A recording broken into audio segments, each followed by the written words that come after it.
Adviser মহোদয় নিজেই কিন্তু প্রস্তাবটা দিয়েছিলেন তখন 50 থেকে 300 জন শ্রমিকের ক্ষেত্রে বা 500 জন শ্রমিকের ক্ষেত্রে 50 জনের ট্রেড ইউনিয়ন হবে, আবার 500 থেকে বা 501 থেকে 1000 পর্যন্ত 150 জনের হবে, আর 1001 থেকে 3000 পর্যন্ত 300 জনের হবে, এবার হলে 400 জনের হবে। এটা ছিল ওই দিনকার সর্বসম্মত সিদ্ধান্ত টিসিসি।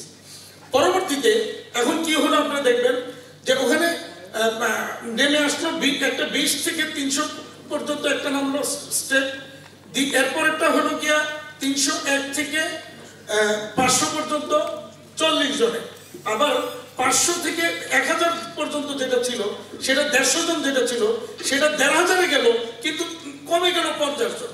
তো আমাদের সবচেয়ে বেশি আপত্তি কিন্তু এই জায়গাগুলির মধ্যে। পরিবর্তনটা কোথায় হয়েছে, কেন কি হয়েছে? প্রথম যে প্রভিডেন্ট ফান্ডে ওনারা বলেছেন যে এটা বাধ্যতামূলক যদি 100 জন শ্রমিক থাকে, তবে কোন প্রতিষ্ঠান যদি মনে করে সরকারের ওই যে প্রগতি স্কিমে যাবে তাহলে তাদের ওই ফ্যাক্টরির ভিতরে ইন্ডিভিজুয়ালি আরো প্রভিডেন্ট ফান্ডে রাখা লাগবে না, ওই প্রগতিতেই যাবে। কিন্তু সরকার পরিবর্তনটা যেটা করলো সেখানে গিয়ে বললো ওই প্রতিষ্ঠানের পরিবর্তে বললো কোন শ্রমিক যদি লিখিত আবেদন করে মালিকের কাছে তাহলে প্রগতিতে যাবে, সেখানে যদি একজনও দুজনও আবেদন করে তাহলে প্রগতি যাবে।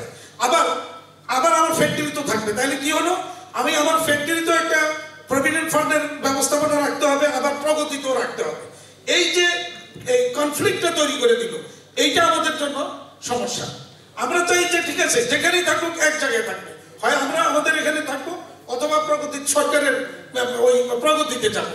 বিদেশি কোনো এফিশিয়েন্ট কোনো কাউকে যদি দায়িত্ব দেয় তাহলে আমাদের এখানে আমাদের যারা বিগত দিনগুলিতে এই বন্দর ব্যবস্থাপনা করেছে তাদেরও কিছু শিখার আছে এবং শিখতে পারবে, এবং এফিসিয়েন্সি আমাদের আমরা মনে করি বিদেশিদের দিলে এফিসিয়েন্সি বাড়বে এবং বেটার সার্ভিস আমরা পেতে পারি।